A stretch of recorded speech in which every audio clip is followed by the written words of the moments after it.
la familia a la luz del espiritismo. Y nos encanta tratar el asunto porque el espiritismo trae mucha contribución para todos nosotros en nuestro diario vivir en relación a la familia. Nos gustaría que participarais del seminario, preguntas y comentarios durante el período en que vamos tratando los subtemas que vamos ter en el seminario. Vamos tratar algunos subtemas, como por ejemplo, empezaremos tratando del amor como fuente de vida y como la base para la constitución de la familia, ¿no? Y después trataremos de concepto y constitución de la familia, que es fundamental comprender a la luz del espiritismo el significado de familia y cuál es la función, ¿verdad? Cómo se constituye la familia y cuál es su función. Y después trataremos de la vida a dos, que sería la cuestión del matrimonio, ¿no? Sus responsabilidades, cómo llegar a un buen relacionamiento, una buena relación sobre los hijos. Bueno, como veis, el tema es bastante extenso, pero vamos tratarlo dentro del tiempo que hemos definido y profundizar a la medida del interés de la vida. El amor es una de las leyes divinas y es bajo su dominio sagrado que todo se volca a unirse con el Creador. Es la cuestión de la unidad universal, que todos nosotros estamos en Dios, respiramos en Él y Él está en nosotros también.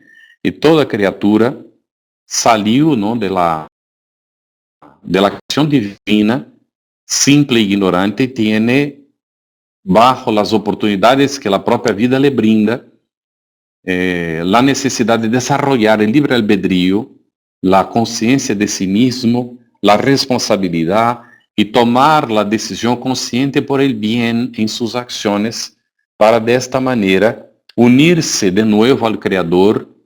El elemento, diría el elo de acción, el eslabón fundamental de esta ligación sería el propio amor.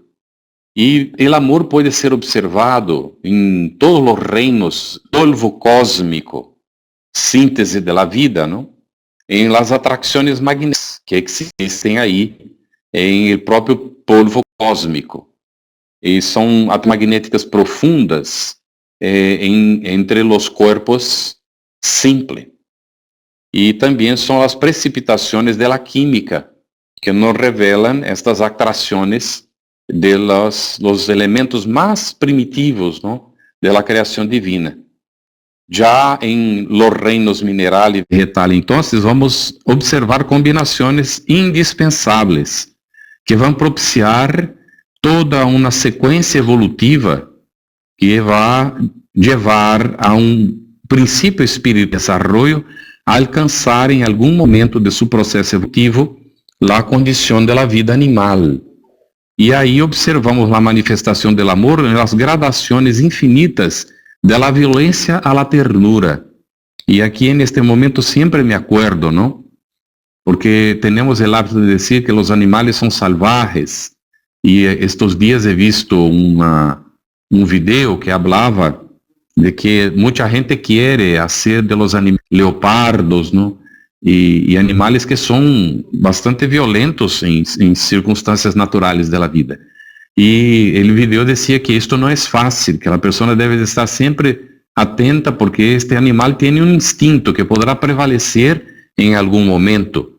Y no podemos pensar que ellos tendrán con nosotros una relación que tienen los perros, por ejemplo, ¿no?, que consideramos el animal más fiel al hombre y que hay que tener mucho cuidado. Entre tanto, yo me recuerdo, ¿no?, de creo que era Animal Channel que estaba mirando y había ahí una película de un leopardo que estaba cazando y atacó a un mono, ¿no?, un beduino, y le mató. Y cuando empezaba a prepararse para comer, salió del beduino ahí, del mono, ¿no?, una cría, y era un monito pequeñito y que debería de estar escondido en el cuerpo de la madre. Y cuando el leopardo, que probablemente era hembra, vio aquello, abandonó la presa, abandonó la madre mono para comer y agarró la cría y la llevó al alto de un árbol. Y naturalmente la cría se quedó ahí con miedo, ¿no? Intentando esconderse. Y pasado un tiempo, ya se empezaba a poner oscuro, el monito pequeñito, ¿no? La cría vino a anidarse, para dormir junto a la leopardo madre, ¿no? Que era una época probablemente. Así que vemos estas manifestaciones de ternura entre los animales, que muchas veces no logramos comprender ni explicar por qué ocurre, pero ocurren, como también manifestaciones de mucha violencia, ¿no? Pero ahí está entonces el amor se manifestando en el instinto de la supervivencia y también en el instinto de la preservación del otro en situaciones extremas, ¿no? Y ahí vamos ver todo el proceso evolutivo y encontrar entre los hombres actividades de la existencia en familia y en sociedad, ¿no? Esto es comentado por Emmanuel en el libro El Consolador. La pregunta es a 322, donde él hace que nosotros presentamos aquí. A lo largo del seminario vamos a citar muchos libros. Entonces, si quieren apuntar, también podemos poner esta relación, ¿no? Bueno, el amor resume la doctrina de Jesús toda entera, nos dice Allan Kardec en el Evangelio según el Espiritismo, el capítulo 11, el ítem 8. El amor resume toda la doctrina de Jesús. Así que esto es muy expresivo, ¿no? Cuando vamos a encontrar el resumen de toda la ley, es el amor amor hacia Dios sobre todas las cosas, resume, y al prójimo como a sí mismo, como a uno mismo. Entonces el amor es el resumen de toda la doctrina. Si es de la doctrina de Jesús, es el resumen de toda la ley de Dios. No podemos huir de esta realidad. El amor es el resumen de toda la ley de Dios. André Luis, en Nuestro Hogar, capítulo 18, con el ala. Y es impresionante, efectivamente, ¿no? Como el amor, él produce cosas lindas, maravillosas en las relaciones entre las personas, ¿no? Y el ser que se ama a sí mismo, ¿no? Como que tiene una potencia, una fuerza distinta de aquellos que no han aprendido a amarse a sí mismo todavía, ¿no? Bueno, León Denis, en El problema del ser y del destino, tiene un capítulo llamado El amor. Y él dice que el amor es fuerza inextinguible. Es una fuerza que no se extingue, que no es posible terminar, que no se termina nunca. Y el amor es de esencia divina. Es el lazo de luz eterna, une todos los mundos y todos los seres. Esto está en hace 2000 años, en el capítulo 6. Lazo de luz eterna, une todos los mundos y todos los seres. Así que el amor presente no solamente entre los seres conscientes, pero el amor une todos los mundos, los globos que existen y las criaturas que están en estos globos, ¿no? Todo hombre posee una chispa de este fuego sagrado. No hay una persona que no lo tenga, no hay quien no lo tenga. Todos lo tienen, hasta la chispa de este amor. Aun cuando veamos el bruto, una persona que realmente se presenta como de mal carácter, considerado un criminal, pero en algún momento alguien logrará tocar el punto crucial o él mismo en circunstancias que la vida le presentarán. El amor es el sentimiento por excelencia. Esto es lo que podemos poner del amor. Y vamos a examinar ahora de vida el hombre, ¿no? Y esto que vamos a comentar ahora está en el Evangelio según el Espiritismo, capítulo 11, ítem 8. El desarrollo de la idea inicial que presentamos, tratando del amor, el resumen de toda la doctrina de Jesús, ¿no? En su origen, el hombre solo tiene instintos. En su origen, allá en los reinos anteriores a la condición nominal, ¿no? Él va a desarrollar los instintos.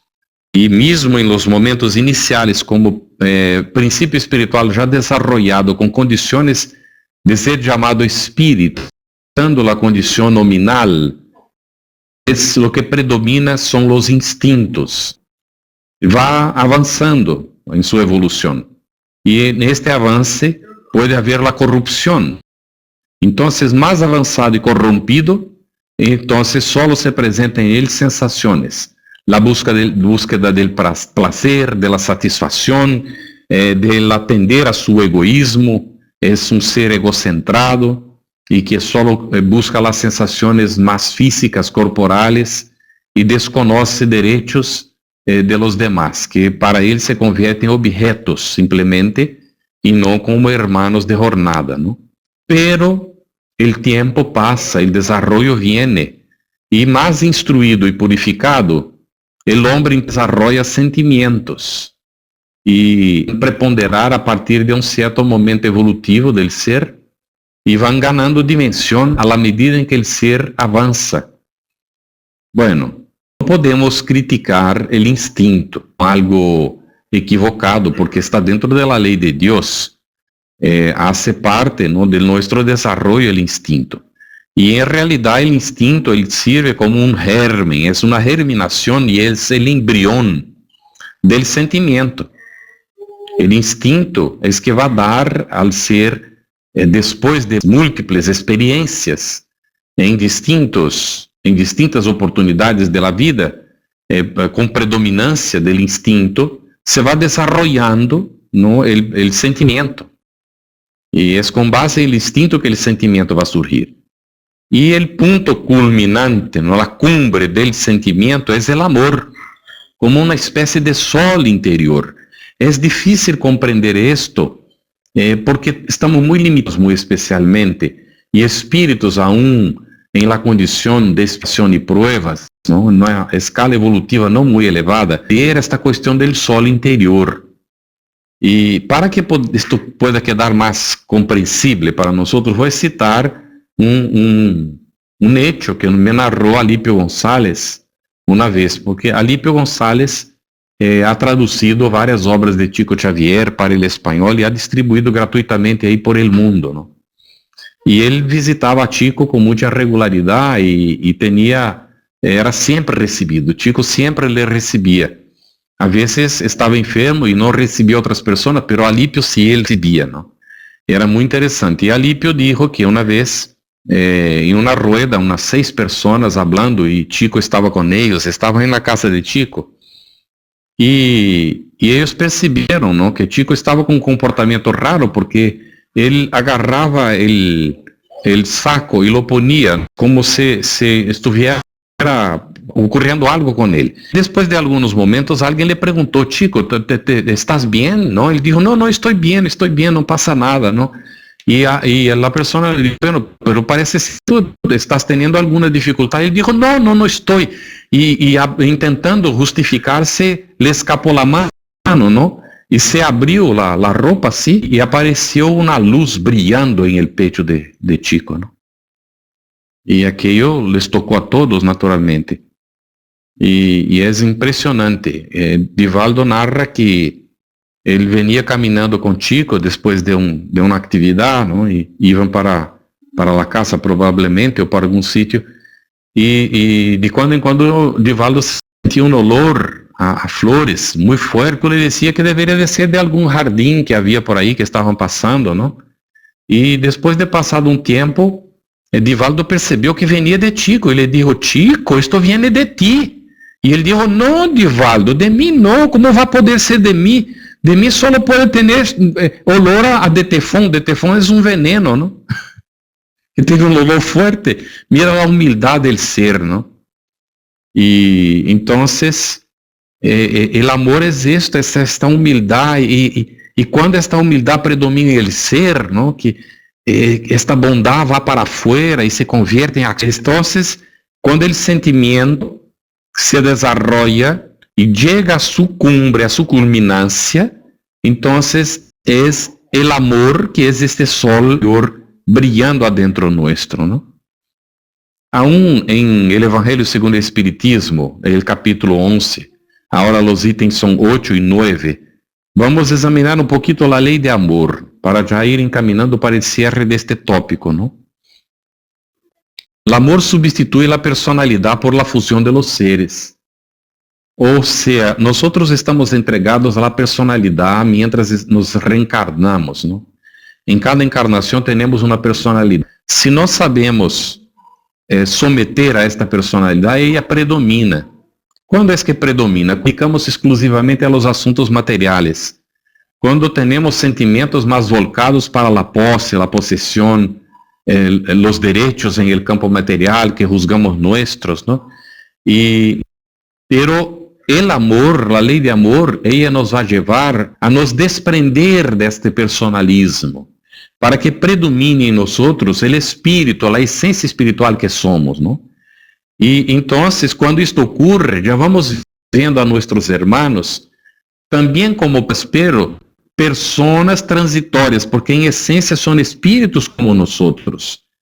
E aí isto vai cambiando esta visão transitória que temos, porque vamos vendo que os mesmos direitos que temos, têm eles, todos os outros seres. E que todo o que recebemos são bendições de Deus, todo o que temos, incluso a própria vida, são bendições de Deus, que todos também têm direito. E que eu não puedo juzgar que quando tenho um pão, eu tenha direito a estar, se o outro irmão meu que está a meu lado não tem pão para comer.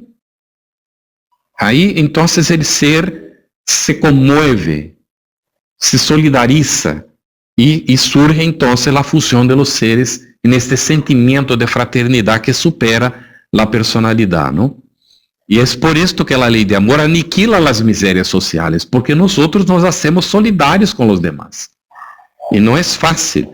Nenhum mundo como estamos vivendo, não sabemos quando a pessoa que está a nosso lado está efetivamente necessitada ou fingindo na necessidade para enganar-nos, não?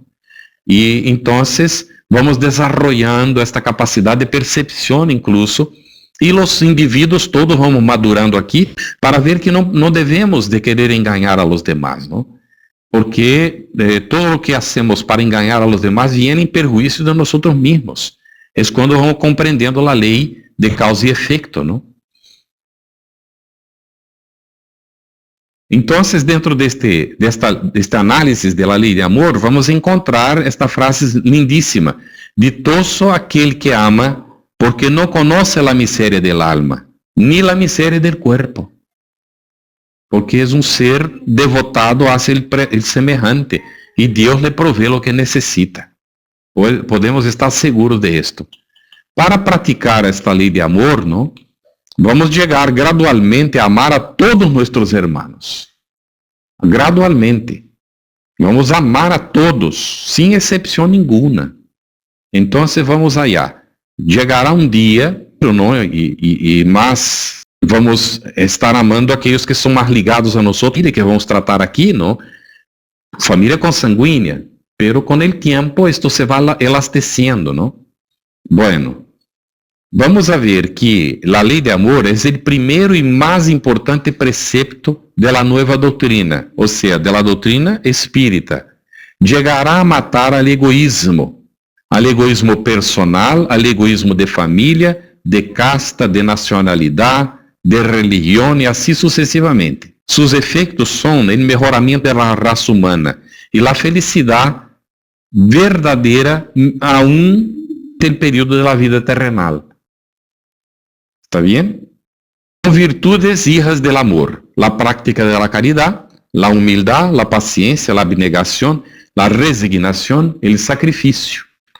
Todos estos son hijos o son hijas del amor. Son todas práctica de la caridad, humildad, paciencia, abnegación, resignación, sacrificio. Son todos hijos. Bueno, Jesús efectivamente es el ejemplo más grande de amor que hemos tenido aquí en la tierra. En el ítem 8 del capítulo 11 del Evangelio según el Espiritismo nos dice que Jesús, para magnífica llamada amor, y el Espiritismo viene a dar una contribución para esto cuando él pronuncia la palabra reencarnación, para darnos el entendimiento de este seguimiento de vida espiritual em diversas etapas existenciais que nos levará algum dia, então, a la vivência plena deste amor.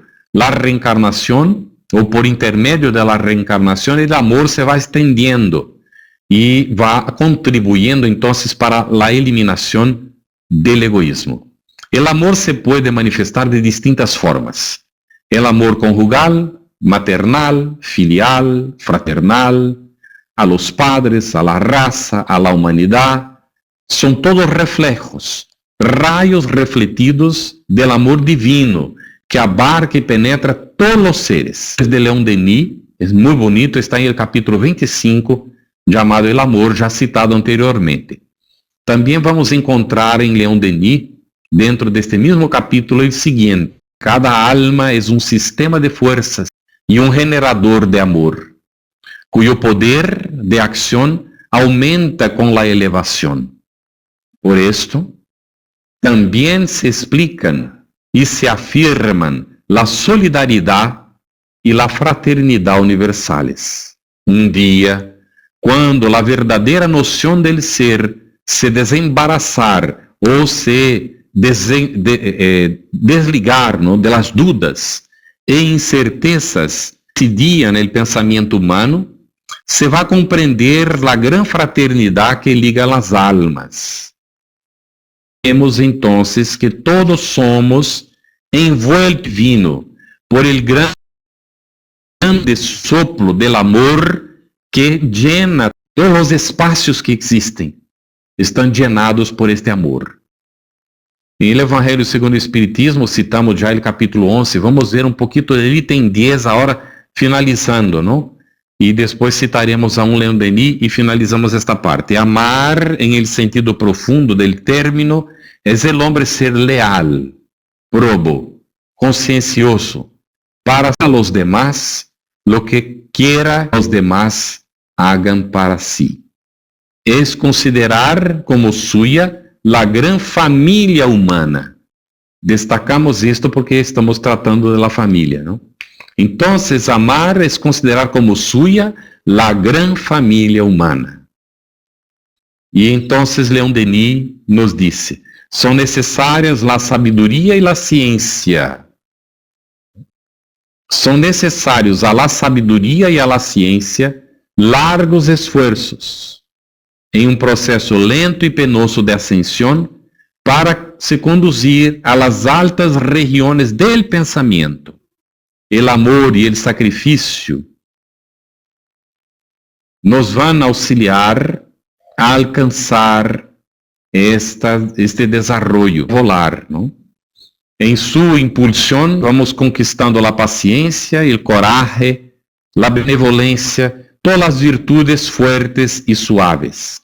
El amor depura la inteligencia, pone, alarga o va alargando el corazón y nos va entonces dando condiciones efectivamente de evaluar mejor el camino que estamos desarrollando para llegar hacia Dios nuestro Padre. Si hay alguna duda, alguna pregunta, podéis presentar, ¿no?, a partir de ahora. Mientras tanto, vamos seguindo con el concepto y constitución de la familia ahora. Hay una pregunta en el Libro de los Espíritus, es la 695, Allan Kardec pregunta, ¿no?, y los espíritus responden. ¿Será contrario a la ley de la naturaleza el matrimonio? O sea, la unión permanente de dos seres? O sea, está preguntando, ¿será contrario a la ley de la naturaleza el matrimonio? ¿La unión permanente de dos seres sería contrario a la naturaleza? Porque las personas a veces afirman esto, ¿no? En la naturaleza no hay esto, de la unión permanente de dos seres, no sé qué, ¿no? Y los espíritus responden, es un progreso en la marcha de la humanidad. O sea, el matrimonio es un progreso en la marcha de la humanidad. Vamos a entender esto. No podemos comprender la familia sin el matrimonio, ¿eh? Vamos a ver. Entonces, en este sentido, de la tierra en donde estamos nosotros, porque somos seres que para con sus hijos necesitamos de la intervención de estos dos seres llamados el hombre y la mujer. En este sentido es que estamos hablando. Entonces, es en este sentido que vamos a ver la familia. Hay un tramo incluso muy interesante, ¿no? Una citación hecha por Pablo Fibel, que él dice así: el Padre, la Madre y el Hijo son tres amores que tienen un solo nombre: familia. Y algunas personas dirán, pero esta es la familia tradicional. Bueno, vamos a entender como se quiera, tradicional o no. Yo os voy a decir que esta es la familia del futuro. La familia del futuro del mundo de regeneración, el Padre, la Madre y los hijos serán la familia. No tengo la más mínima duda en relación a esto. Sin discriminación ninguna de decir que están equivocados, que nace de tal forma o cual forma. Esto no viene al caso y no es nuestro derecho juzgar a nadie. Cada uno tiene derecho de hacer sus opciones en la vida y hoy hay distintas formas de familia. No vamos a ignorar esto. Hay aquellos individuos que, me perdonen de tanto egoísmo que hay, no logran estar juntos. Así que uno vive en una casa y otro vive en otra. Y se encuentran solo en los momentos en que están bien, porque cuando empiezan a pelear ya se alejan de su casa, porque no logran estar juntos todo el tiempo. Y entonces constituyen estas familias distintas, ¿no? Que no son agregadas, cada uno cuida el suyo y se encuentran eventualmente, ¿no? Esto es llamado familia hoy. En el sentido tradicional, esto no es familia, son dos personas que se encuentran eventualmente porque les gusta estar juntas, eventualmente para lo que quieran, ¿no? Pero de todas maneras hay que respetar naturalmente las convicciones y decisiones de las personas, porque cada uno tiene derecho de actuar de la manera como le parezca, pero yo estoy atento a lo que han dicho los espíritus a Allan Kardec, progreso en la marcha de la humanidad. Así que aquí no dijo hombre y mujer, dijo dos seres. Así que si dos seres se unen efectivamente por amor, esto es un matrimonio, aunque no haya papeles, delante de la ley divina. Y esto es un progreso en la marcha de la humanidad porque hay respeto entre los seres que se están uniendo. ¿Qué efecto tendría sería sobre la sociedad humana la abolición o la exclusión, ¿no?, del matrimonio? Si desapareciera el matrimonio, ¿qué ocurriría con la sociedad? ¿Qué pasaría con la sociedad? La respuesta sería una regresión a la vida de los animales. ¿Estamos entendiendo esto? Bastante profundo, ¿eh? Esta es la cuestión 696 del Libro de los Espíritus.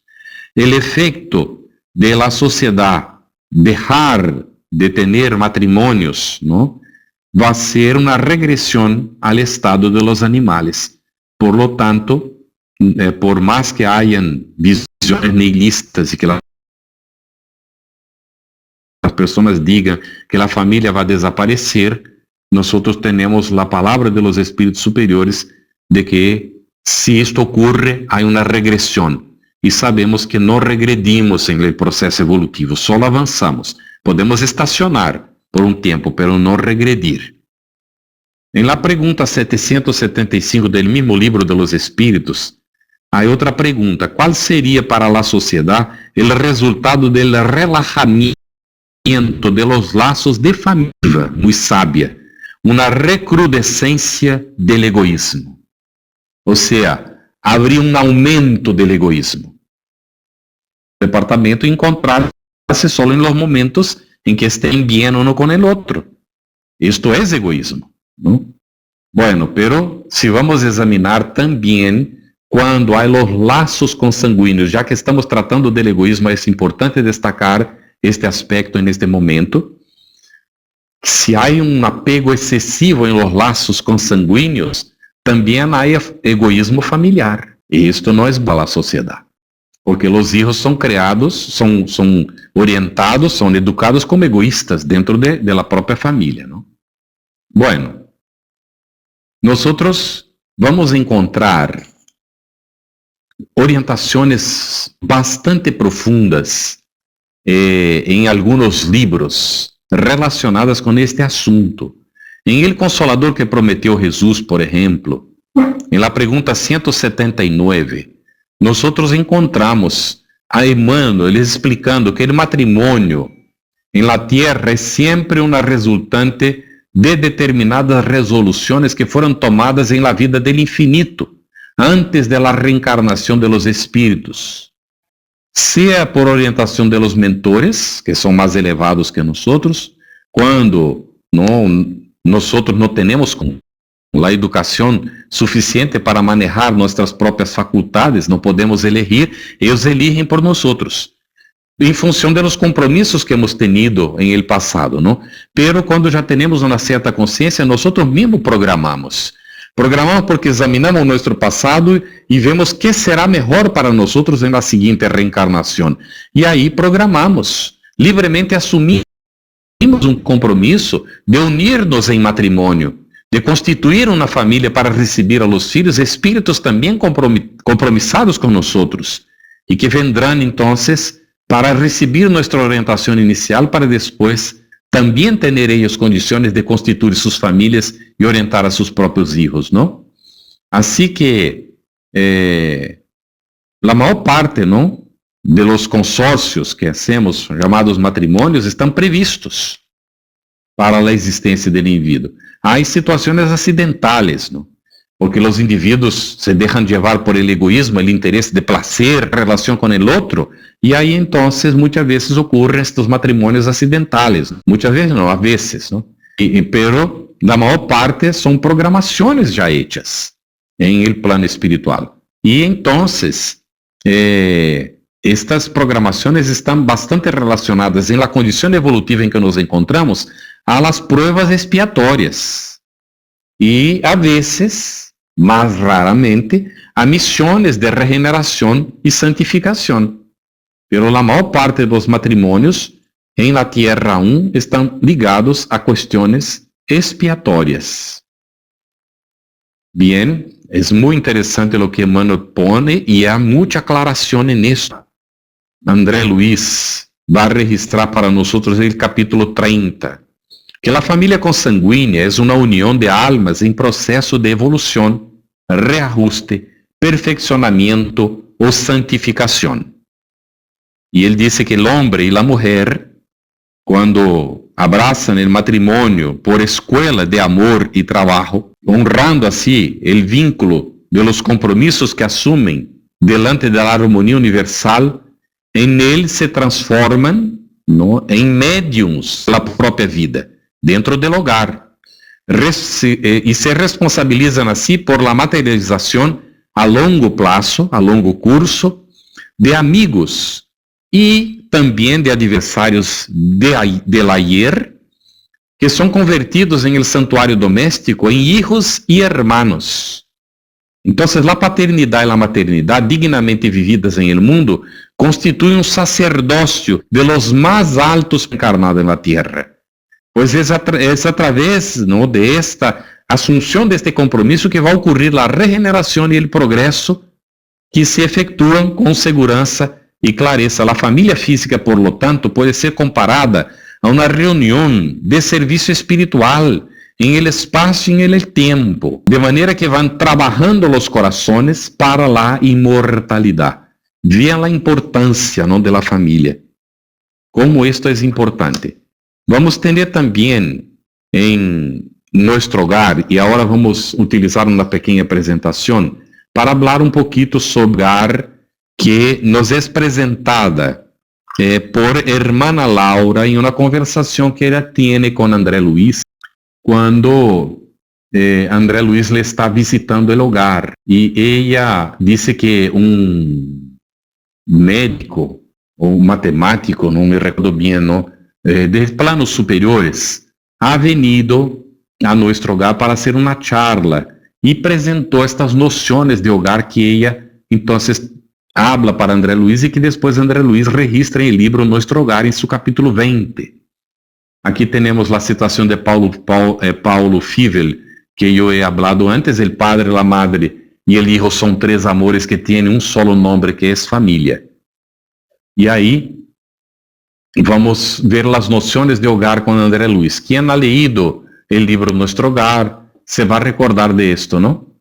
En la rectimiento femenino, la vertical que sube hacia arriba, ¿no?, envuelto en las inspiraciones creadoras de la vida, en la recta horizontal, que es aquella que va en el sentido, ¿no? No subiendo, pero en sentido recto, es el sentimiento masculino en marcha de realizaciones en el campo del progreso común. Y es entonces del ángulo recto, en las líneas del plano de la evolución divina, que va a surgir la idea del hogar.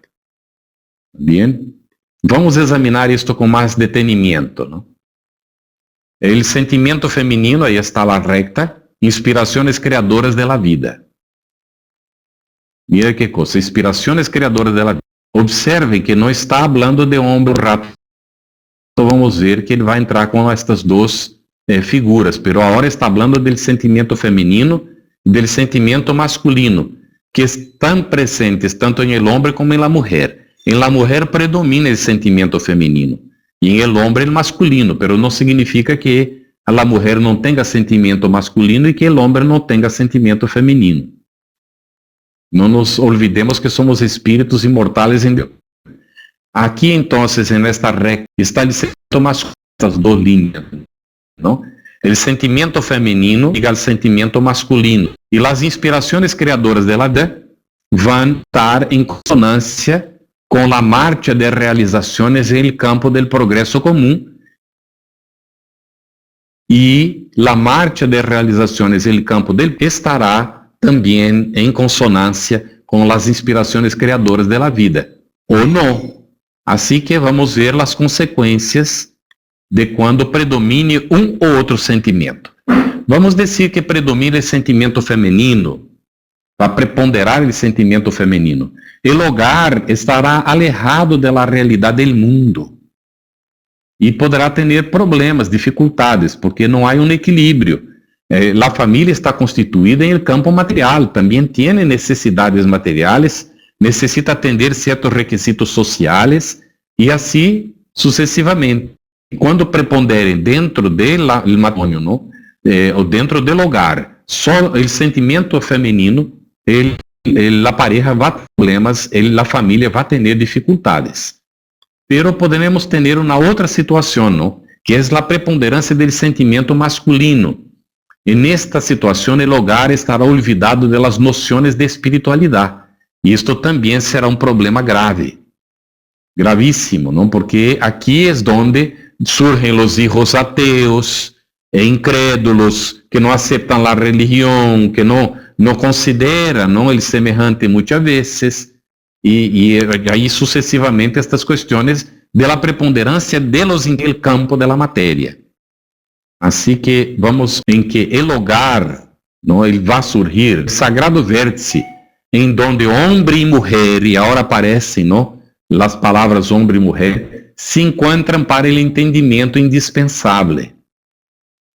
Entonces el hogar, en la definición de André Luiz aquí, en el registro que él hace, será templo en donde las criaturas deben unirse espiritual antes que materialmente, porque cuando la unión es espiritual, hay un equilibrio, porque la pareja sabrá cuidar los aspectos materiales sin perder el rumbo. Esto está en el capítulo 20, ¿no?, del libro Nuestro Hogar. Y ahí está, entonces, el gráfico, ¿no?, disponiendo el sentimiento femenino, el sentimiento masculino y el hogar en el sagrado vértice.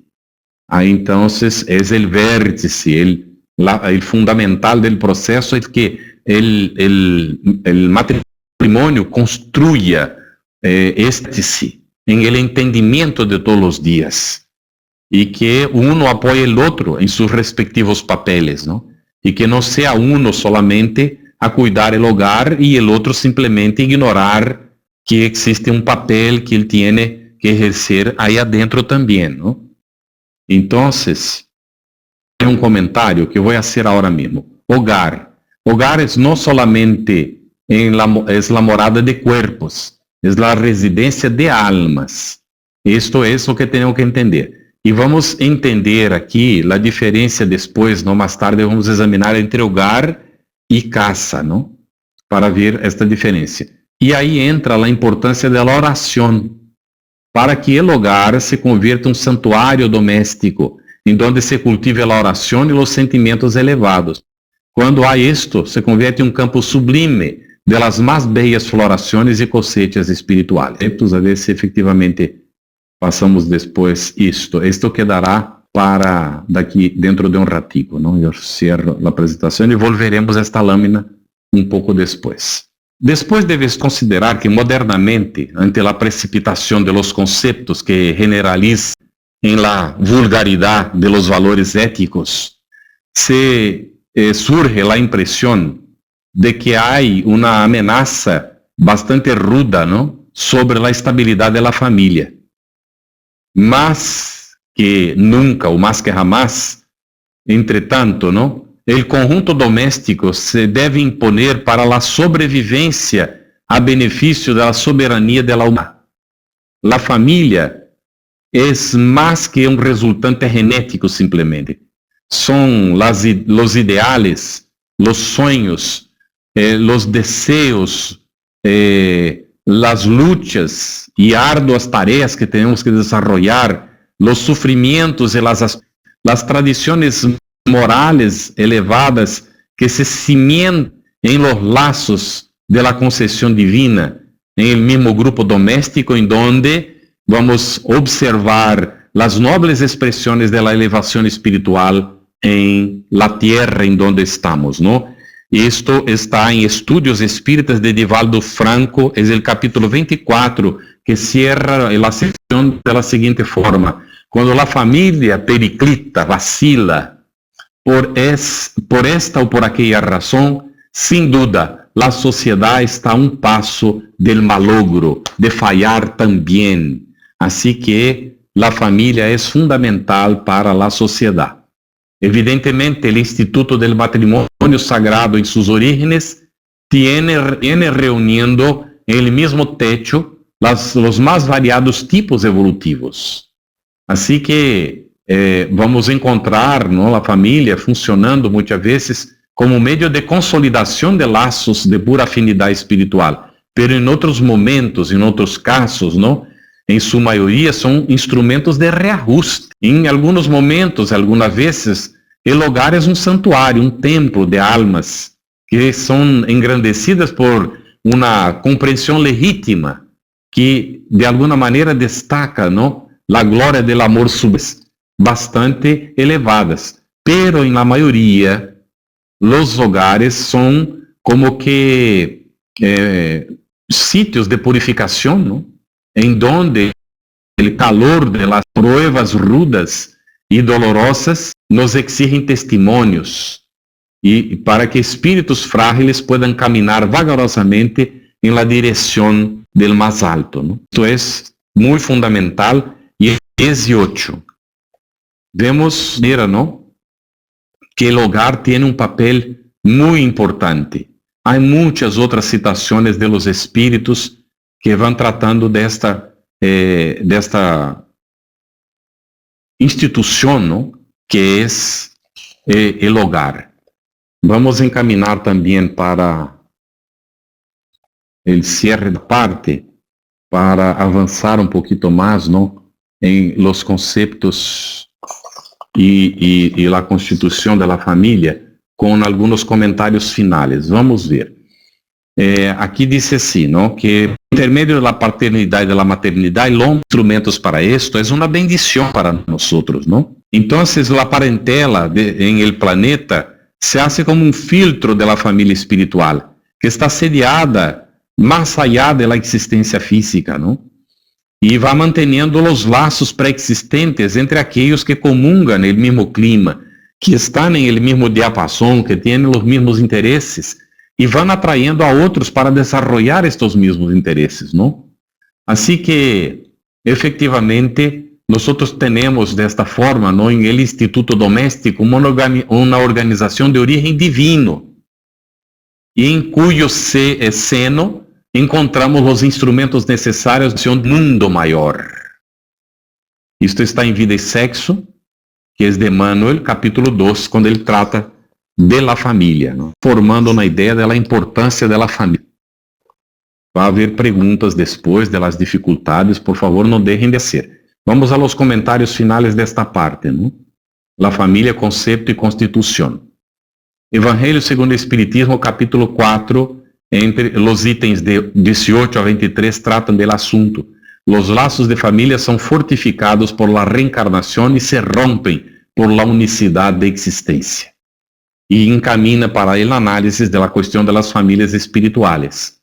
Va a destacar entonces la importancia de la reencarnación en relación a la familia. En el mismo Evangelio, capítulo 4, ahora, y las familias ocurran estas encarnaciones de espíritus antipáticos o extraños unos con los otros, ¿no? Con el duplo objetivo de servir de prueba para unos y para otros de medio de progreso. Por esto las dificultades, los problemas que tenemos, ¿no?, en la constitución de la familia. Y en el ítem 20 de este capítulo 4, el temor de que la parentela aumente indefinidamente. Reencarnación es de fondo egótico, de personas que más piensan en sí de que en los demás. En el ítem 20, consecuencias de las doctrinas no reencarnación. No existen lazos anteriores entre los seres. Todos son creados en el momento en que el cuerpo es creado. Anteriores en esta concepción. Las personas son extrañas unas a las otras. No hay relación anterior, entonces son todas extrañas. Cuando nace un hijo, no hay ninguna ligación con el padre o con la madre porque están empezando ahora la relación. La familia es reducida a la filiación tan solamente corporal, los lazos consanguíneos solamente. Esto sería la familia. Y los lazos de familia se rompen si unos van para el cielo y otros para el infierno. Imagínense. Entonces, parte de la familia fue buena y va para el cielo, y parte fue infeliz, se equivocó y va para el infierno. ¿Cómo quedará la parte que está en el cielo? Ahí algunos hermanos protestantes nuestros han creado una solución. Dios les hace olvidar de los parientes malos para que ellos sean felices en el cielo. Así se olvidan de los parientes malos que están ardiendo en el infierno. ¿Esto es amor? ¿Qué Dios es este? Nos preguntamos. Así que, tanto parcialmente a unos, que les hace incluso para ser felices, que se olviden de aquellos que están sufriendo en el infierno. Cuando nosotros entendemos el espiritismo, vamos a ver que nadie se quedará en el infierno por siempre y que la familia que ama a los seres que se han equivocado viene a auxiliarles, a sacarles del infierno. Esto sí es amor, es solidaridad. Esto es ley de Dios. Esto es lo que tenemos que comprender. Espiritismo a un capítulo 14, el ítem 8. Los lazos de la sangre no crean forzosamente los lazos o las ligaciones entre los espíritus. El cuerpo procede del cuerpo, pero el espíritu no procede del espíritu. Vamos, atención, quien crea los espíritus es Dios, y no nosotros. Dios crea. Vamos allá, en una familia, muchas veces espíritus reencarnan, ¿no? Familias, espíritus simpáticos, pero puede ser también que reencarnen espíritus extraños, o divididos por antipatías. Si son extraños es para ampliar los lazos de fraternidad. Si son antipáticos es para romper con la antipatía, ¿no? Sí, filosóficamente somos criaturas de Dios. Los verdaderos lazos son la simpatía y la comunión de pensamientos. Yo diría, la empatía trae la cuestión del sentimiento, ¿no? Entonces los verdaderos lazos son del sentimiento y de la comunión de pensamientos, ¿no? Listo, nosotros criamos al hijo, ¿no? Muy bien. Vamos a ver. Hay pues dos especies de familias. Las familias por los lazos espirituales y las familias por los lazos corporales. Las familias por lazos espirituales son duraderas. Ellas se fortalecen por la purificación de los seres. Y se perpetúan. Entonces, conforme van migrando los espíritus, pasando por varias existencias, van fortaleciendo estos lazos. Las familias por lazos corporales son frágiles, como la materia. Se extinguen con el tiempo y muchas veces se disuelven moralmente ya en la existencia actual. no logran mantenerse juntos, se separan, se alejan, se pelean, no se soportan, porque están ligadas por lazos frágiles de la materia, por intereses, por cuestiones egoísticas. A veces crean compromisos que después tienen que venir a solventar entre la tierra y el cielo. Nos hace la propuesta y con esto cerramos este tema. Es el capítulo 33. André Luiz recuerda, ¿no? Los conflictos interiores de muchos mozos y de muchas muchachas en la tierra, ¿no? A veces se arrojan al matrimonio con absoluta inaptitud para las grandes responsabilidades. Era como si estuvieran impulsadas, ¿no?, por resortes invisibles, sin cualquier consideración para con los impositivos, como si fueran atacados como repentina locura, ¿no? Y desatenden a todos los consejos del hogar o de los amigos para despertar más tarde, no gravidad, cuando no acuerdan bajo la neblina o la tiniebla, ¿no?, de las inmensas desilusiones. Entonces, él dice, si ahora con sueños juveniles casi siempre viven de las cuales después no se puede huir. Entonces, vamos a ver una conversación de dos amigos y André Luiz registra. Uno está hablando para el otro, que es Amaro, ¿no? El amor de los novios, con 90 grados a la sombra, a veces es un simple fuego de paja que deja tan solo cenizas. El matrimonio por encima de todo es una unión de alma con alma. La pasión es responsable por todas las casas de muñeca que ofrece espectáculos de los más tristes. Y va a seguir comentando, ¿no? La amistad pura es la verdadera garantía de la felicidad conjugal. Vamos a examinar la importancia del desarrollo en la etapa siguiente cuando hablamos de la vida a dos, ¿está bien? Sin los cimientos de la comunión fraterna y del respeto mutuo, el matrimonio pronto transforma en una pesada cadena de forzados de acción social. Capítulo 38. Hoy, las personas simplemente se separan. Más fácil, ¿no?, que soportar el peso de la relación. Entonces se separa. Pero debemos de considerar, y es el momento de comentar antes de entrar en la vida 2, del divorcio. Que muchas veces las personas se ven en una situación compleja, difícil, y no tienen otra solución sino separarse. Y el capítulo 22 del Evangelio según el Espiritismo trata del asunto. Si la pareja no se entiende, la vida es un peso para los dos, y es perjudicial la presencia de uno para el otro, ¿no?, y viceversa, e incluso con perjuicio para los hijos, mejor entonces que se separen, ¿verdad? Pero vamos a examinar esto con un poquito más de profundidad.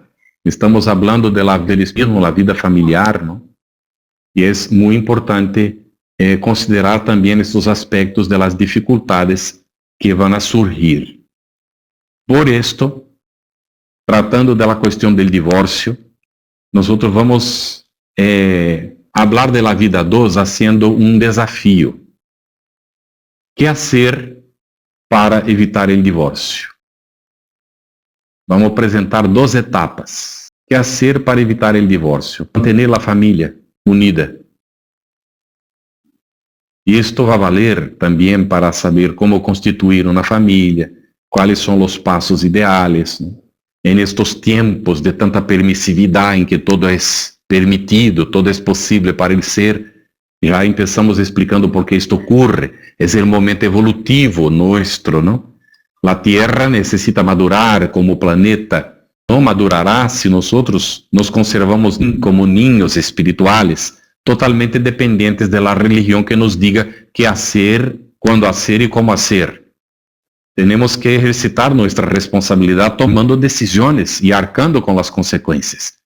Por esto llegó un momento en que la sociedad ya no es más represora del comportamiento, porque la religión perdió su fuerza. Y entonces el individuo, él tiene la oportunidad de tomarla con menos influencias que él tenía antes. Y ahora es más responsable por la decisión que toma, porque ya es el periodo de la madurez, ya no está más en el periodo de la juventud, está entrando en el periodo de la madurez psicológica, ¿no? Del punto de vista del análisis psicológico de la humanidad. Por esto, este gran desafío en que nos vemos delante, ¿no? Del foso y podemos simplemente tirarnos adentro de él. O entonces dar la vuelta, ¿no? Y pasar por el otro lado sin necesidad de caer dentro del foso. Pero ya tenemos que tomar la decisión de voltear, de construir un puente o de tirarnos adentro de la cosa y después arcar con las consecuencias, ¿no? Entonces, ¿qué hacer? En la etapa 1, noviar bien. Noviar bien. Noviar. ¿Hay esto? ¿El noviazgo? ¿Aún hay eso? Yo pregunto. ¿Os parece que sí, que aún hay esto en la sociedad humana hoy? Estoy viendo si vosotros, sí, noviazgo, sí, Diego, sí, noviazgo, pero ¿hay? ¿La gente hace noviazgo? Ya no mucho, ¿no? Sí, hay. Hay personas que aún conservan, pero mucha gente ya no sabe el significado de eso, ¿no? Aquí en Brasil se desarrolló una cosa que vino por influencia americana, ¿no? Es el quedarse. No sé si hay alguna expresión en español, ¿no? Amigovios, ¿no? Serían hacerse amigovios de repente, ¿no, Balques? Y entonces, la persona, al revés de tener un noviazgo, ella se queda con la otra, pasa un tiempo con la otra persona. Y en esta situación yo pregunté, ¿no? A los jóvenes, trabajando con jóvenes, yo tuve la oportunidad de preguntar, ¿qué significado de quedarse o de ficar en portugués, ¿no? Estar quedando, ¿no? ¿Cuál es el significado de eso? Y normalmente ellos responden así, depende. Y yo digo, ¿pero depende de qué? Bueno, depende de con quién, depende de las circunstancias, de la situación, de cómo te sientes. Depende. Así que estar quedando es cualquier cosa. Y hay un aspecto del estar quedando que es como noviar. Cuando el joven entiende que quedarse es conocer la otra persona, travar un conocimiento en que otra persona también va a conocer a este que está interesado, es saber cuáles son sus ideas, sus pensamientos, a ver si hay algum, y si vale la pena, ¿no? Dar seguimiento a un aprofundamiento de esta relación que empieza por ahí, por este contato inicial, ¿no? Y cuando se ve que no, ya no. Pero algunos entienden que el estar quedando es mirar a una persona y ya tirarse en esto, ¿no? Y bueno, vamos allá. Vamos a ver una visión histórica del noviazgo para que volvamos a este punto que estamos dejando aquí ahora, ¿no? Basta que puesto, novios con derecho es otro término muy usual, ¿no? Amigos con derecho a roce. Ajá. Se usa mucho esto. Amigos con derecho a roce. ¿Qué significa esto, no? Es una especie de permisividad, ¿no? Vamos a volver a este punto dentro de un ratico, ¿está bien? Visión histórica del noviazgo. Por mucho tiempo el macho seducía a la hembra. Y el problema era de aquellos tiempos, las cavernas, ¿no? De las cavernas, en que la mujer estaba ahí, largo pelo, el hombre la miraba, ella se daba cuenta y él venía así, de repente, ¿no? Sin que ella sospechara, agarraba el palo y le daba en la cabeza. ¡Pum! La mujer se caía ahí desmayada y él la agarraba por el pelo, la arrastraba para la caverna. y la metía ahí adentro y ponía la clava, ¿no? Este palo en la entrada para que ella comprendiera que su dominio era de ahí para adentro, afuera era con él. Si ella supervivía, sería una buena hembra, ¿no? Para él, para la reproducción, ¿no? Estos tiempos primitivos, ¿verdad? El hombre más fuerte se imponía, ¿no? Bueno, el tiempo fue pasando, ¿no? Y nosotros fuimos viendo que la mujer siguió siendo discriminada. En los tiempos de los años 60, 70, hasta los años 80, ¿no? Yo he asistido, la muchacha se quedaba embarazada y el padre la expulsaba del hogar para conservar la honra de la familia que la hija no supo conservar. Imagínese, se quedó embarazada de alguien, no sé, el padre la expulsaba, tenía que arreglarse la muchacha, la madre para buscar quien iba a cuidar la hija y tal, y qué situación, y decía, mira, el hijo es mío, perdone, no fue nuestra intención, pero yo me voy a casar con ella. Y a veces no, a veces la familia sabía quién era y obligaba a casar. Y tenía que casarse, queriendo o no, porque las familias habían decidido, porque ella estaba embarazada, y tenía que casarse, ya estaba, ¿no? Y entonces era más o menos así la situación, ¿verdad? El tiempo fue pasando, ¿no? ¿Y cómo quedaba la situación? Quedaba el peso para la mujer, porque si estaba embarazada y él aceptaba casar con ella, construía una familia, bien o mal iba a constituir la familia. Los dos iban a dividir, bien o mal, ¿no?, las consecuencias. Pero si él no aceptaba, ella tenía que quedarse con la cría, ¿no?, con lo que iban a hacer, salvo si provocaba el aborto, ¿no? Una situación complicadísima. Y entonces preguntamos, hoy, ¿cómo es? Los dos van a lucha, ¿no? Cada uno defiende sus intereses. Y en muchas situaciones, infelizmente, cada uno intenta sacar el mejor provecho de la situación. Y cuando no está logrando el mejor provecho, abandona a la otra persona, porque no le interesa, porque no está logrando sacar el mejor provecho. El noviazgo perdió el sentido para mucha gente. Perdió el sentido. Entonces, yo voy de una amiga nuestra, ella también habla para la juventud y trabaja en un órgano del gobierno, ¿no?, que atiende a las mujeres que son violentadas por los maridos, que son desrespetadas y que vienen ahí a denunciar, a veces alguien denuncia y ella da atención a estas personas que están muy sufrientes muchas veces, ¿no? Y ella dijo que ya ocurrió de atender a hombres también, ¿no?, maltratados por mujeres. Estaba hablando para la juventud, le invitaron para hablar sobre sexualidad para la juventud. Ella empezó, fue hablando, después de pasar un cierto tiempo, ella dijo que aliviar un poco el asunto y hacer un momento de intervalo, ¿no? Y quería distribuir un caramelo para cada uno, un bombón de chocolate, para que cada uno pudiera comer. Ella quería comer un bombón de aquellos, un chocolate. Y distribuyó para cada uno de los jóvenes que estaban. Y todos comieron, ella también comió, ella terminó de comer y se sacó del bolsillo de atrás un cepillo de dientes bastante usado, viejo, y le puso la crema dental y empezó a cepillar los dientes ahí delante de todos, ¿no? Y los jóvenes miraban, unos miraban a los otros horrorizados, ¿no? Y ella siguió cepillando los dientes. En un dado momento, ella sacó el cepillo de la boca y lo ofreció ahí cerca, ¿no? Y el muchacho le dijo, ¿no? Y él dijo, ¿qué? ¿No quieres el cepillo? Él dijo, yo no, ¿para qué voy a querer un cepillo usado por ti? Bueno, y nadie quiere, ¿no? Y ofreció para todos el cepillo. Nadie quiso el cepillo, se quedaron horrorizados. Y él dijo, bueno, yo comprendo que no quieren mi cepillo. Y de hecho, yo no esperaba que lo iban a querer, ¿no? ¿Quién iba a ser sin noción de higiene para querer mi cepillo?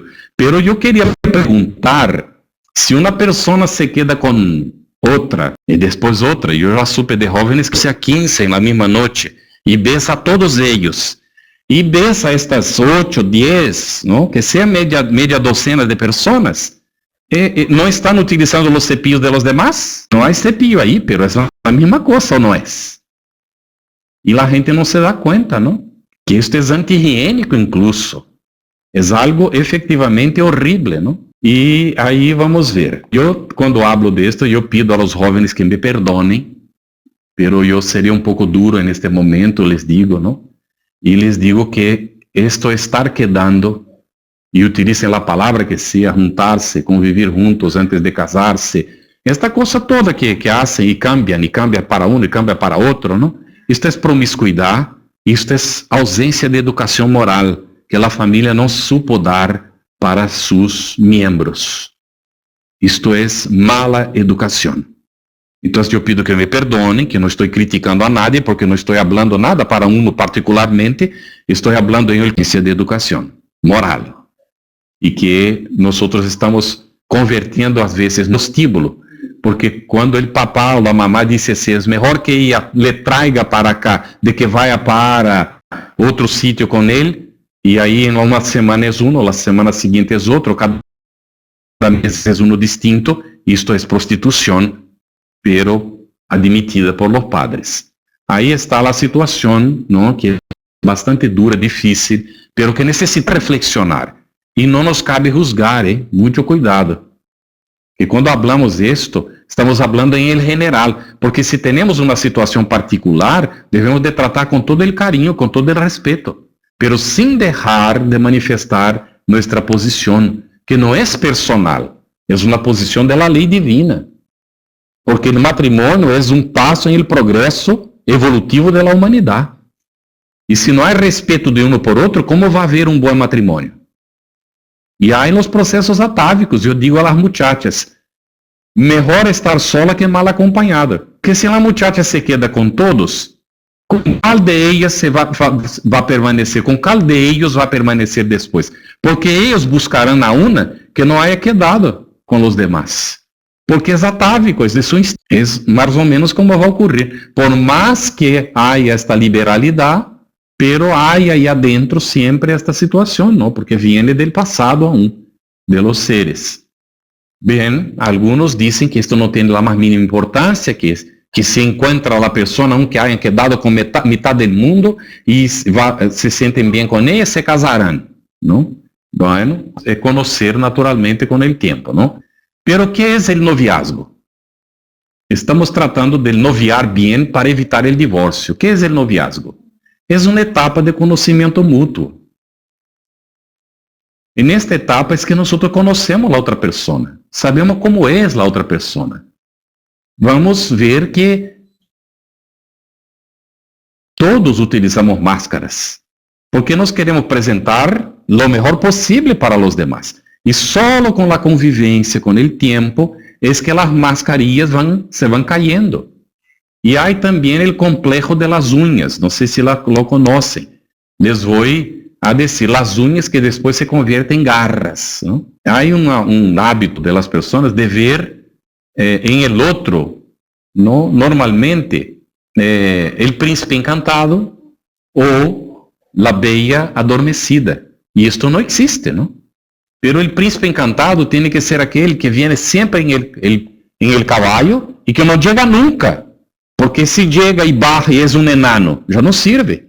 Entonces tiene que ser aquel príncipe que no llega nunca. Y la bella adormecida es aquella que aún besada no despierta. Porque cuando despierta debe de mantenerse en un estado de sueño, sonambulismo, y con mucho cuidado para obedecer cuando sea mandada.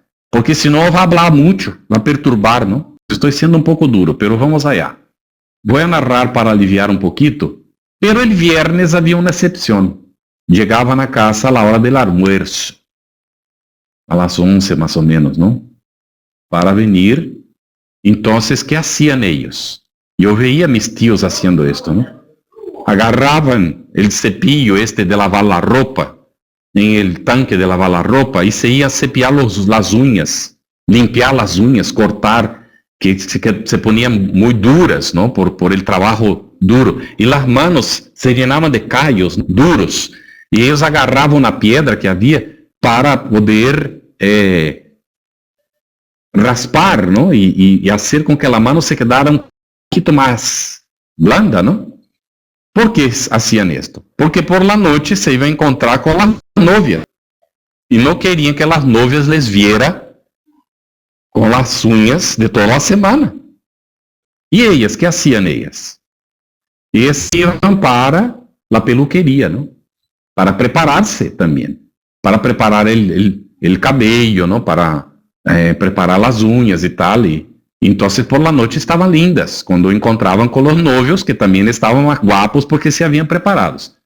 Pero vamos allá. Va todo bien y se casa. La primera semana, a las 11 de la mañana, cuando él llega a casa, ella aún está con el pelo. Y ella lleva un susto, ¿no? Porque él llegó en una hora ainda, porque ella no está preparada todavía para él. Intenta una manera de arreglarse, ¿no? Lo más pronto posible. Y él va para el tanque de la ropa, ¿no? De lavar ropa para y quitar un poco los callos. Y ahí mira y dice, pero ¿será que esto es necesario? Porque ella ya me vio así toda la semana. Y bueno, si es experto, sigue, porque las mujeres son más expertas que los hombres. A la semana siguiente, a las 11, cuando llegue él, ella já estará preparada. E ele, provavelmente, se é experto, se limpia. Se não é, vai arreglar um pouquito. La terceira semana, não tanto. Um mês e meio depois, já não se limpia mais, não? Porque ela já sabe como é. E aí aparecem as garras, não? E ela também, naturalmente, a vida vai passando e se vai ponendo vieja. E Divaldo, então, não, para cerrar este cuento, disse assim: miras a uma muchacha e te quedas encantado e sabes que ella não é para ti, não? Porque é de outro ou tu já estás compromissado com outra pessoa. Então, imagina lá, uns 70 anos adelante, te encantas. Porque se é uma coisa carnal, simplesmente, vai passar por esta ilusão de lo material que é transitório.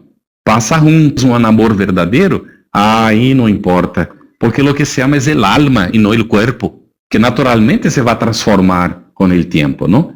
Assim que há que descobrir se nós queremos efetivamente esta relação com esta pessoa. Isto necessita um certo tempo, que é chamado o noviazgo. Pero os novios tienen que hablar, ¿no? Mucho. La cuestión de ¿cuántos hijos vamos a querer? Ella puede tener un sueño de tener tantos y él no tantos, o él quiere más y ella menos. ¿Y quién va a educar a los hijos? ¿Cómo será? ¿Los fuera? ¿Trabajarán fuera? ¿Y cómo quedará? Y la cuestión del equilibrio del hogar, como André Luiz propone, ¿no? Que nos trae orientación de la espiritualidad superior. El sentimento femenino ou o masculino vai preponderar? Não, tem que haver um equilíbrio entre os dois. Quem vai cuidar de los hijos? Como será isto? Se não hablam, como vai ser? A definição de las renúncias, que tem que haver renúncias. Ele está acostumado a poner suas coisas de uma forma e de outra. Vêm de distintas famílias que têm hábitos diferentes, agora vão constituir uma nova família. Se prepondera a forma dele, ella poderá ser uma frustrada. Se prepondera a forma de ella, ele poderá ser frustrado. Assim que há que, de alguma maneira, definir que vai haver renúncia juntos, não? E os planos futuros, como será? Quem pagará as contas? Como será a situação financeira da família? Pagam uma pessoa, terceirizam a educação de los hijos, porque querem dar o melhor para seus filhos. E há tantas coisas para narrar. Eu poderia aqui poner um exemplo, não? Vera e eu, porque como salimos para o exterior, eu me jubilei do trabalho. E me jubilei por um tempo, não? Foi temporal, depois volvi. O tempo que eu estava fora de meu trabalho, em el exterior, eu tinha mais presença em el hogar. E Vera trabalhava fora, e invertimos, então. Ella estava cuidando do sentimento masculino e eu, o sentimento feminino dentro do hogar. E dava atenção a los hijos. Les cuidava, les auxiliava em sua educação e tal. Quando volvimos a Brasil, os dois tínhamos emprego. Ella aqui trabalha 12 horas por dia e eu trabalhava outras 12 horas por dia. E não tínhamos tempo para los hijos. Foram 4 anos desta maneira.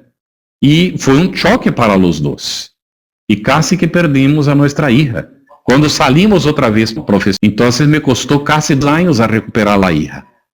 Una lucha tremenda. Y he entendido, ¿no?, a duras penas, que más vale la renuncia profesional para dar la calidad de nuestro tiempo, pero el tiempo dedicado, ¿no?, a nuestros hijos, que uno trabaja un periodo y el otro el otro. Hay países que están liberando uno de los pares, no importa si el marido o la mujer, queda 6 meses para cuidar el niño, y después trabaja en un régimen de concesión porque estará cuidando niños, ¿no?, a los hijos que están naciendo.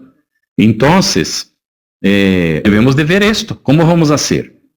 Y cuanto más hijos vienen, más caro, más alta es el gasto para sostenerles. ¿Cómo será esto? ¿No? Todo tiene que ser pensado. Y es en este periodo que se desarrolla la fraternidad entre los dos, los hábitos de compañerismo. Hay un aprofundamiento de la amistad. La amistad tiene que ser construida. Vamos a acordarnos de lo que dijo Amaro, que la amistad es es el verdadero cimiento de la relación. Yo tengo el hábito de decir, la amistad es un puente entre 2 momentos felices. Porque si hay amistad, estamos en un momento difícil, es un momento infeliz, pero si somos amigos, esta amistad es un puente, porque va a haber otro momento feliz en el futuro. No necesitamos nos separar por esta situación transitoria, difícil que estamos viviendo ahora, si tenemos amistad. Y yo digo, el mejor amigo de la mujer en el matrimonio es el marido, y la mejor amiga de él es la mujer. Si no es así, ¿cómo será? Y los mejores amigos nuestros después del matrimonio son los hijos. Y los hijos tienen que entender que su papá y su mamá, no en un comienzo, en el momento en que llega la puberdad, la adolescencia, en que las cosas van cambiando, ¿no?, va buscando la madurez, porque por un momento inicial los hijos necesitan la autoridad de los padres. Necesitan respetar a los padres, porque si no respetan, no desarrollan la educación moral. Saltan los límites. No tiene respeto por los padres, no tendrá respeto por nadie. Esto es complicadísimo. Y hoy los padres tienen dificultad de establecer esta relación de respeto con los hijos. Entonces es muy importante que en un primer momento se desarrolle este respeto, porque el amor vendrá después, naturalmente. Los padres quieren que los hijos inmaduros, que no saben qué es amor, les amen. Están con 3, 4, 5 años y quieren que los hijos les amen. ¿Cómo van a amar si no saben qué es esto? Ellos ahí necesitan aprender límites, orientaciones seguras de convivencia con la familia para poder pautar sus comportamientos futuros. Y no estar ahí haciendo cariño a la mamá, que es una carenciada, que no sabe lo que hace y necesita mucho del amor del hijo, que no sabe dar amor todavía. Está equivocada, ¿no? Necesita de un psicólogo para madurar y poder dar condiciones de educación, tener condiciones de educación del hijo, ¿no? Así que la pareja, una pareja necesita desarrollar el hábito del diálogo. Es fundamental, es otro de los cimientos de la relación, ¿no? Vamos a ver. Están noviando, la parejita está noviando, y bueno, de repente aparece el hijo indeseado. ¿Qué hacer? Pero se apareceu el hijo es porque la pareja decidió comerle postre antes de aprender a cocinar, hacer una carne, no saben preparar una tarta y ahora ya quieren comer el postre, ya de salida. Entonces va a tener consecuencias, ¿no? Es una cuestión de examinar. Por esto, ¿cuál es el momento de iniciar la relación sexual de la pareja? Yo he preguntado esto a mi hija cuando tenía sus 13 para 14 años, ¿no? Y los padres deben de preguntar esto a sus hijos, ¿no? No significa que va a funcionar, ¿eh? No es ningún paso o ninguna fórmula mágica. Esto no, cada hijo reacciona de una forma, pero vale el diálogo entre los padres y los hijos. ¿Cuál es el momento de iniciar la relación sexual entre la pareja? Cuando la pareja esté madura para las consecuencias de la relación. Si no está madura para las consecuencias de la relación, no solo la consecuencia de nacer un hijo, pero las consecuencias psicológicas de la relación. Cuando pueda asumir las consecuencias de sus acciones. Si no pueden, no deben de tener sexo. Aí vamos a ver. Eu estava haciendo um viaje estava em el aeroporto, ¿no? para embarcar, entrei em uma livraria e encontrei um livro que les recomendo, se chama Cuidado com los niños consentidos, de Daniel Kindlon. Dan Kindlon. É um psicólogo norte-americano, adolescentes com niños e pré-jóvenes e jóvenes em las escolas americanas. Ele escribe que observou em la relação com estes niños e com os padres de estes niños que quando o indivíduo se inicia em la relação sexual muito tempranamente, dificuldades de desarrollar-se em el aspecto psicológico. Ou seja, a madurez viene mais tarde.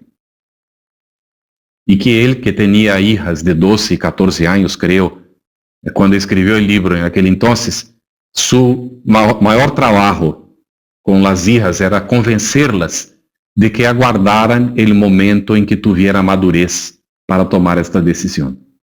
Porque senão iam retrasar sua maturidade, seu amadurecimento psicológico. Parte das sociedades do mundo.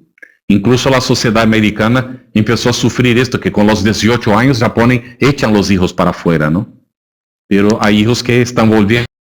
Uno incluso vendeu miles de livros porque escreveu seu retorno para o hogar depois de haver salido para viver com seu padre.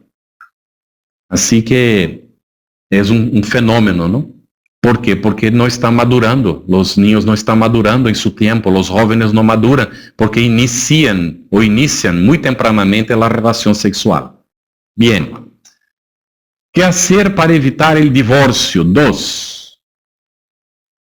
El primero foi noviar bien. En la etapa 2, casar bien. Si casa bien, não vai haver divórcio. Quintos tipos de matrimônio em el mundo que nós vivimos hoje. La tierra que está saliendo de la expiación y pruebas, adentrando la regeneración. Hay el matrimonio de amor, de fraternidad, de provación, de deber. Está en nuestro hogar, capítulo 38. Pero hay una otra clasificación de Hermínio Miranda, ¿no? Hoy, ¿de quién es este libro? Perdón, el libro es Estudiando la Mediunidad. Creo que es Celso Martins, una cosa así. El capítulo 28 pone los matrimonios accidentales, provacionales, sacrificiales, clasificación diferente, ¿no? El matrimonio, como André Luiz ha puesto, de amor, de fraternidad, de provación, de deber, es más fácil de comprender, ¿verdad? Y entonces un matrimonio de amor es porque la pareja se ama. De fraternidad son más hermanos que propiamente una pareja, pero llevan bien el matrimonio. De provación es porque tienen pruebas en conjunto para soportar o él, para soportar el otro, o ella para soportar a él, o los dos para soportar provaciones con la familia. Y de deber, de compromiso, deber. Ahora accidental, matrimonio accidental, en el libro Entre la Tierra y el Cielo, hay un ejemplo de matrimonio accidental. El individuo debería de reencarnar y él asumió este compromiso en nuestro hogar y él no se casaría porque él tendría 8 hermanos que serían los bienhechores que le habían auxiliado en el mundo espiritual. Su mamá sería abandonada por su padre y él se quedaría responsable por los 8 del mundo espiritual que confiaron en él. Cuando ocurrió la situación, él abandonó a la mamá y los hermanos y salió, se ligó a una mujer con quien no tenía compromiso, se casó con ella y el obsesor de ella se reencarnó para ser su hijo y le perturbó la vida entera.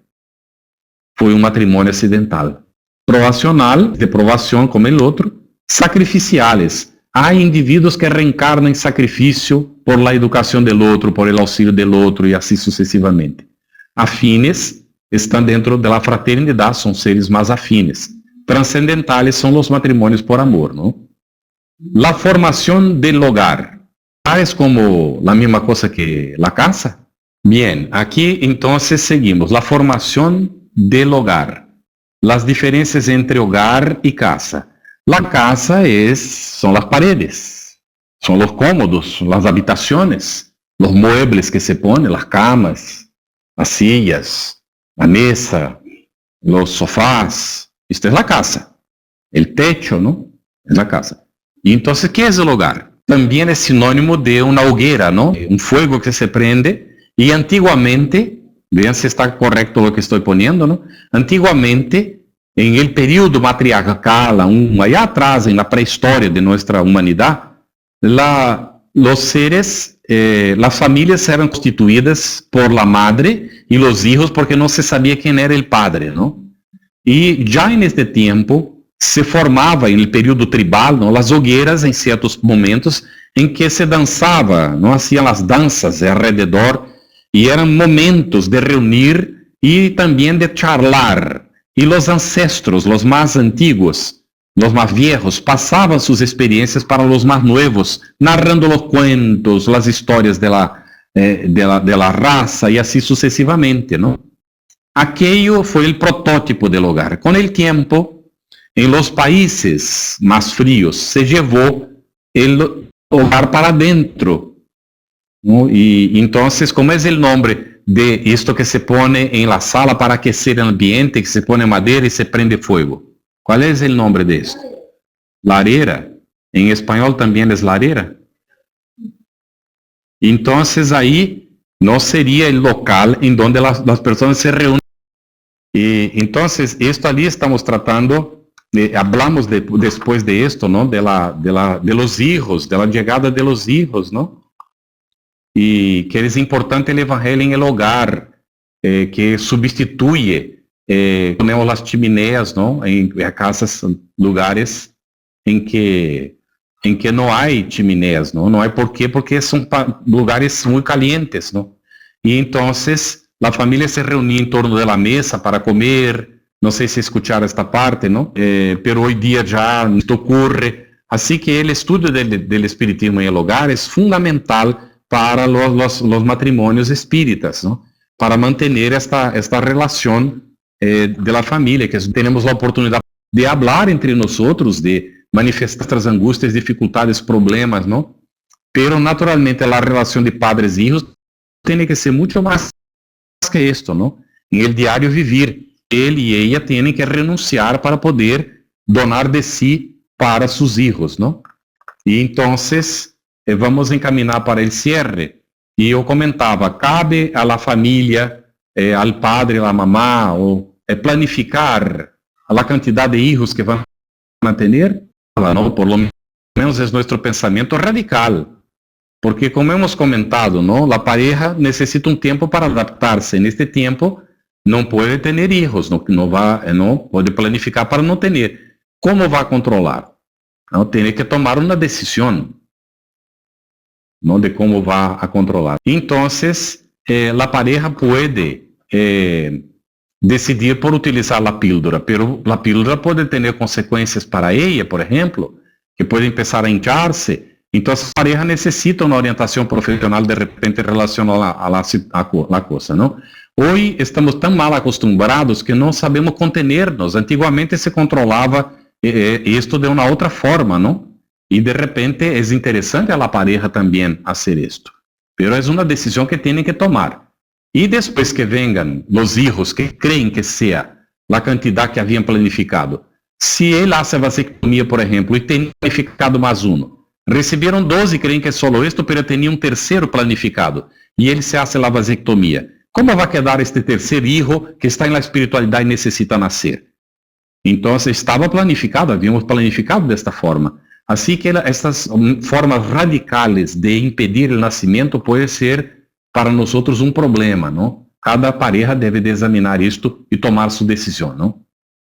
La relación entre padres y hijos es un gran desafío, comentábamos, ¿no? No adelanta pensar que los hijos serán nuestros mascotas, que los hijos no serán mascotas nuestras, son hijos. Es muy diferente, hay que tener madurez psicológica para recibir a los hijos, ¿no? Y entender que la educación de ellos será un desafío, sí. No adelanta tener ilusiones pensando que será fácil, porque no será. Educar hijos es difícil. Y entonces debemos de encarar de esta manera y prepararnos para esto, ¿no?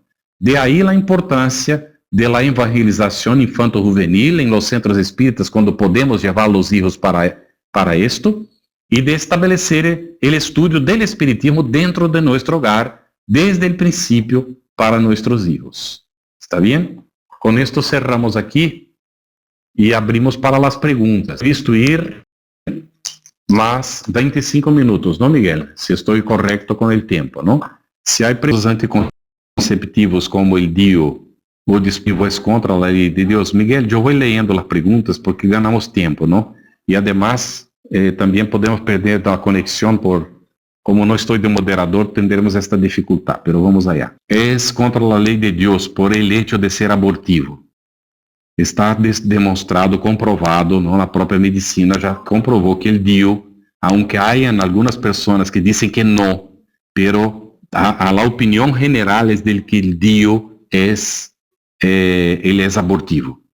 Puede ocurrir la concepción y ya ocurrió de nacer niños con el DIU en la cabeza, ¿no? Porque gestó y nació con el DIU, la cosa estaba en el cuerpo que se desarrolló.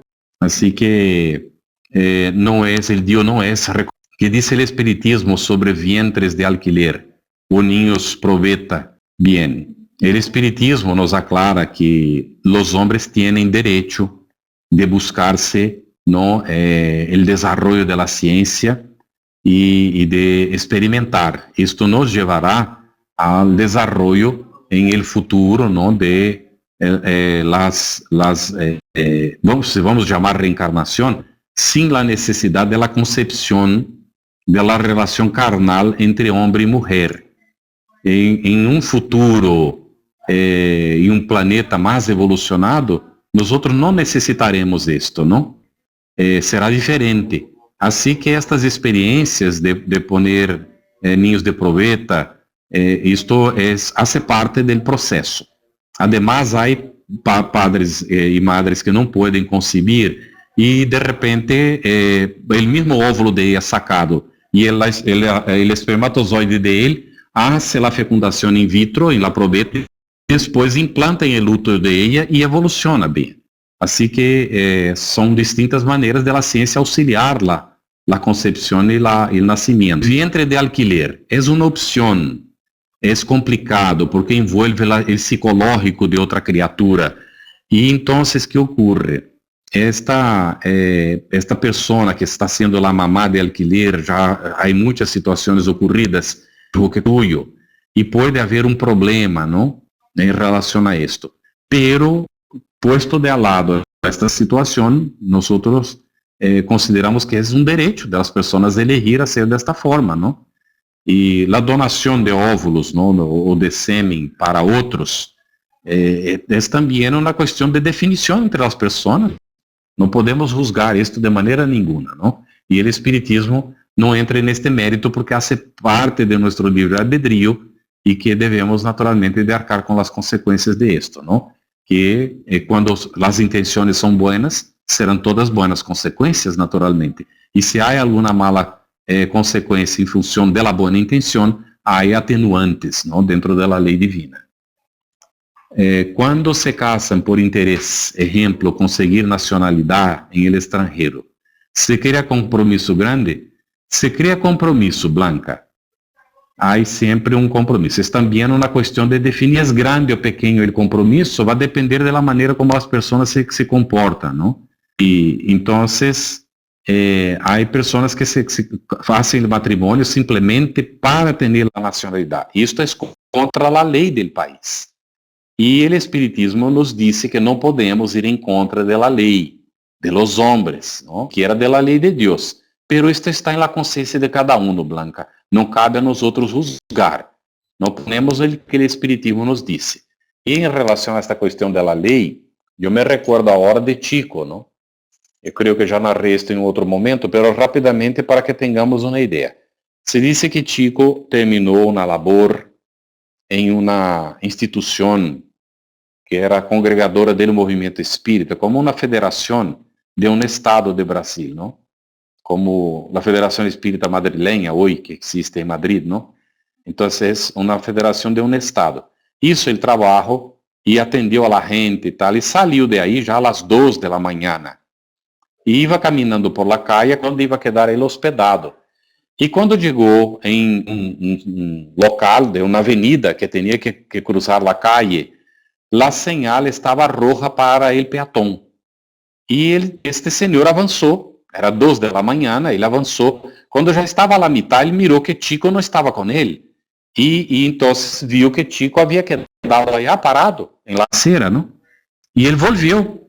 Ele disse, Chico, não podemos estar parados aqui a esta hora. São 2 de la mañana, há risco e, además, não passam coches a esta hora praticamente. Podemos ir.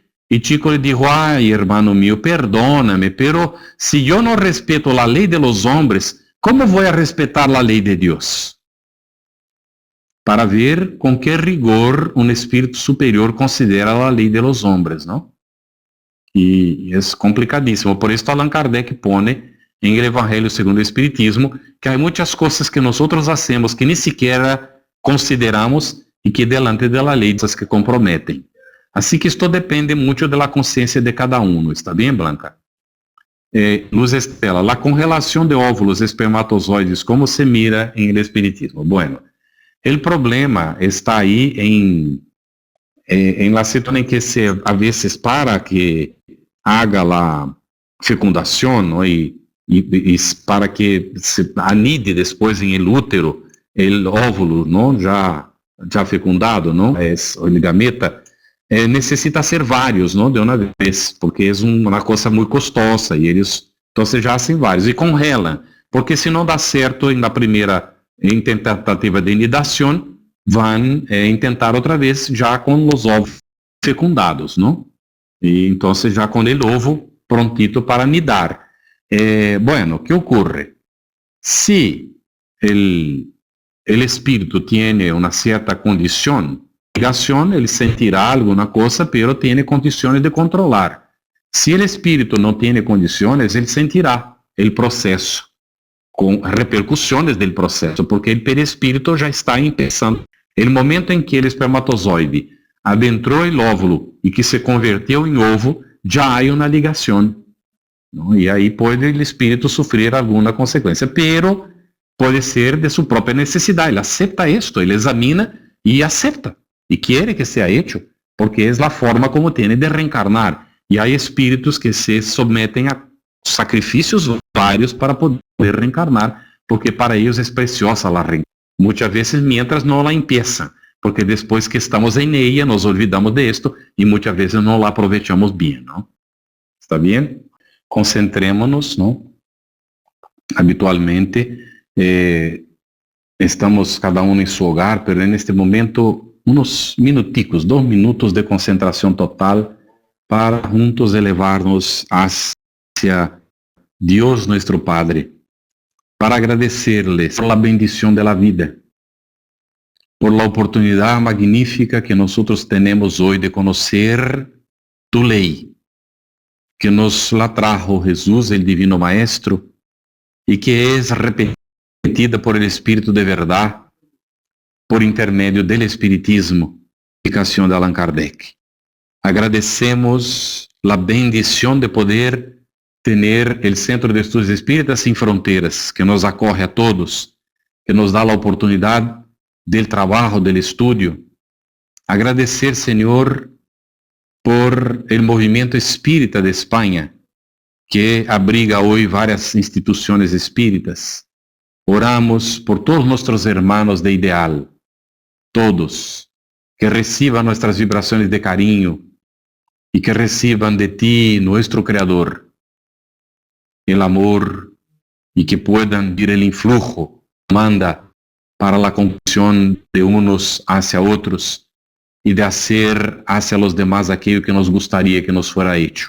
Que podamos, Señor, ser fieles hijos tuyos, por lo tanto hermanos unos de otros, realizando el bien que podamos y que esté a nuestro alcance, en todas las circunstancias de la vida, todas las oportunidades que nos brinde esta maravilla, la existencia que tenemos. Gracias damos por la reencarnación que va en camino, por la oportunidad de saber. Gracias, bendiciones de amor, de Padre Creador. Prosiga con todos nosotros. Alcance nuestras familias, nuestros hogares,